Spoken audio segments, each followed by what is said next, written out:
রাসূলুল্লাহ সাল্লাল্লাহু আলাইহি ওয়াসাল্লাম বলছেন, ফাত্তাকুদ দুনিয়া ওয়াত্তাকুন নিসা, দুনিয়ার ধোঁকা থেকে বেঁচে থাকো এবং নারীর ধোঁকা থেকে বেঁচে থাকো। নারীর ধোঁকা থেকে বেঁচে থাকো। বেপর্দা নারীর হাসি হাসি না, সেটা আগুন।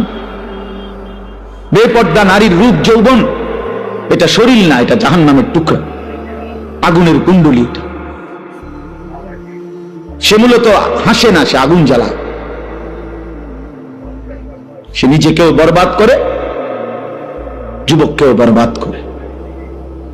আল্লাহ আমাদেরকে বুঝ দান করেন। এজন্য বলতেছিলাম,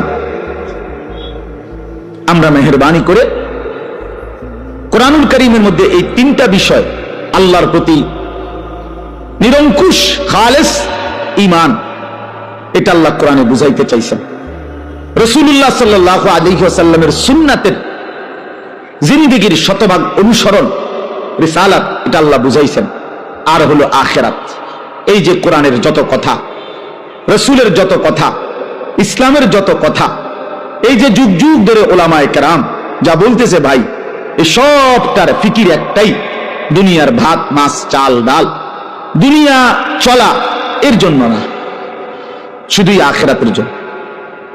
এই মাহফিল, এই ওয়াজ, এই মসজিদ, এই মাদ্রাসা, এই দিন, এই কোরআন হাদিসের চর্চা, উলামায়ে কেরামের এই চিৎকার, আহাজারি, কান্না, চোখের পানি, সবকিছুর ফিকির কি বলেন না? আখিরাত। দুনিয়ার ভাত মাছ চাল ডালের জন্য, স্ত্রী সন্তান, আহার নিদ্রা, ঘুম, পেশাব পায়খানা, যৌন চাহিদা পূরণ, এগুলোর জন্য এই সমস্ত কিছুর কোনো দরকার নেই। এগুলো এমনি এই পৃথিবীর যত সৃষ্টি আল্লাহ, সব এগুলো ভোগ করছে। আল্লাহ তাআলা দুনিয়া মানুষকেও ভোগ করতে দিছে, জানোয়ারকেও ভোগ করতে দিছে। আল্লাহ তাআলা দুনিয়া ইমানদারকেও ভোগ করতে দিছে, নাফরমান বেঈমান নাস্তিক মুরতাদ যে আল্লাহকে স্বীকারই করেন, আল্লাহ বলতে কিছু নাই, দেয়ার ইজ নো গড। অসংখ্য কাফের বেঈমান এমন আছে যাদের বক্তব্য এটা, দেয়ার ইজ নো গড, ঈশ্বর বলতে কিছু নাই। আমি তো বাংলাদেশে দেখছি একবার 4টা ছেলে, শিক্ষিত ছেলে, ওদের সাথে আমি কথা বলছি, ওরা আমারে পরিষ্কার বলছে, হুজুর আল্লাহ বলতে কিছু আছে, এটা আমরা মোটেই বিশ্বাস করি না। তাহলে আল্লাহ তাআলা তো এই বেঈমানকেও দুনিয়া ভোগ করতে দিচ্ছে না? বলেন, দিচ্ছে। তাইলে আমাদের এই সমস্ত কথাবার্তার মূল মাকসাদ, আমাদের আরেকটা জীবন আছে, আখিরাত, কবর, হাসরের ময়দান, জান্নাত জাহান্নাম, ফুলসিরাত, আমাদের মিজান বিচারের পাল্লা, আমাদের পরকাল। এক কথায় ওইটা ইয়াকিনের সাথে আমরা বিশ্বাস করি। ওয়াবিল আখিরাতি হুম ইউকিনুন, আল্লাহ বলছে তারাই মুমিন যারা আখিরাতকে ইয়াকিনের সাথে বিশ্বাস করে। হইতো পারে অনেক হুজুর তো বলতেছে, এত হুজুর বলে, হইতেও পারে না, এটারে আখিরাতের বিশ্বাস বলে না, বরং ইয়াকিন। এই যে মনে করেন, এটা যে একটা গ্লাস আপনারা দেখতেছেন, এটা যে একটা পানির গ্লাস আপনারা দেখেন, কি এটা? পানির গ্লাস না। নিশ্চিত আপনারা? কিভাবে নিশ্চিত হলেন? কথা বলেন না। এই যে চোখে দেখা, এটা চোখে দেখা না আপনাদের? আমি আরো শিক্ষা দিয়েও যদি বলি এটা পানির গ্লাস, আপনি বলবেন অসম্ভব কথা, আমি হুজুর হইতে পারেন, কিন্তু এত বড় কাঁচা মিশা কথা কেমন বলেন? ঠিক কিনা বলেন? এটা তো দেখা যায়, আমনে কোনটা পানির গ্লাস। তাহলে এটা ইয়াকিন, আইনুল ইয়াকিন, চোখে দেখা নিশ্চিত জ্ঞান, এটা ধারণা করলে হবে না। আল্লাহ তাআলা বলেন মুমিন তাকে বলে যে আখিরাতের বিষয়ে ধারণা করলে হবে না, বরং ইয়াকিনের সাথে বিশ্বাস করতে হবে, নিশ্চিত বিশ্বাস করতে হবে।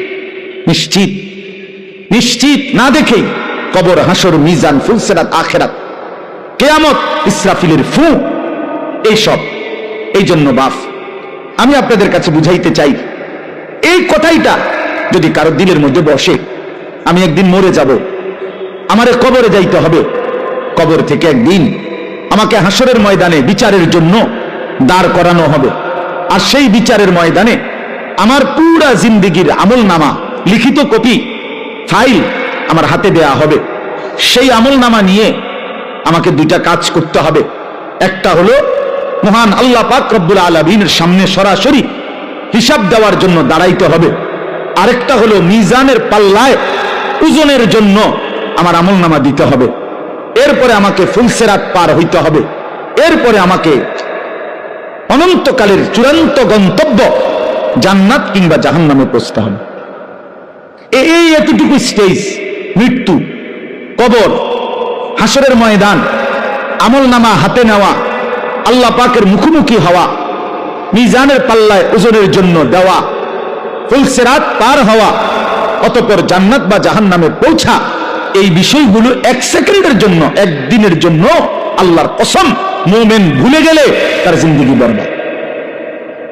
একদিনও ভুলা যাবে না, একদিনও, প্রতিদিন মনে রাখতে হবে। কোরআনুল কারীম আল্লাহ বলেছেন, ইয়া আইয়ুহাল্লাযীনা আমানুত্তাকুল্লাহ ওয়াল তানজুর নাফসুম মা কদ্দামাত লিগাদ।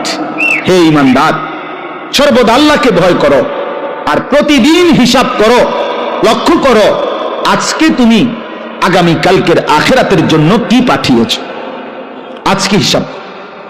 ব্যাংকের কর্মকর্তা প্রতিদিন হিসাব মিলায়। 4টা বাজে যদিও ব্যাংকে গ্রাহকের সাথে লেনদেন বন্ধ হয়ে যায়, কিন্তু ব্যাংক কর্মকর্তা, ব্যাংকে যারা চাকরি করে তারা কিন্তু কারেক্ট 4টায় বাইর হয় না। তারা এরপরে 1 ঘন্টা, 2 ঘন্টা, 3 ঘন্টা যার যেটুকু লাগে সে ক্রেডিট ডেবিট মিলাইয়া, মানে আয় ব্যয় মিলাইয়া এরপরে বাইর হইতে হয়। এটাই নিয়ম। আজকের হিসাব মিলাই দিয়ে যাইতে হবে তাকে।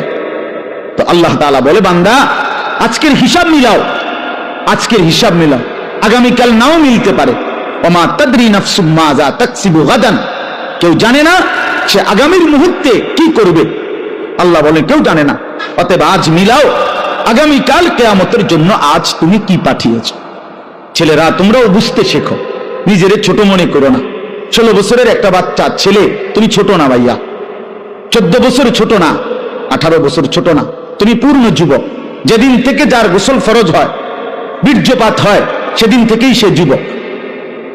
সেদিন থেকে প্রতি সেকেন্ড হিসাব, সেদিন থেকে সেকেন্ড হিসাব, প্রতি বিন্দু হিসাব, প্রতি নিঃশ্বাসের হিসাব দিতে হবে।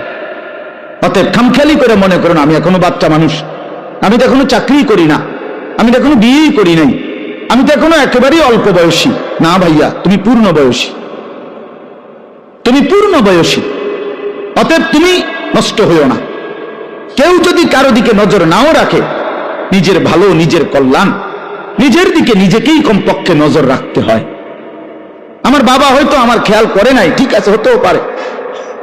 কারো বাবাও তো মাদকাসক্ত হইতে পারে, কারো বাবাও তো চরিত্রহীন হইতে পারে, কারো মাও তো অসৎ হইতে পারে। কিন্তু তারপরে কি এজন্য নিজেকে নষ্ট করে দেওয়া, নিজেকে বরবাদ করে দেওয়া? এই জন্য আমি অনুরোধ করলাম, আমাদের কথা এতটুকুই, প্রত্যেককেই এটা মনে রাখতে হবে।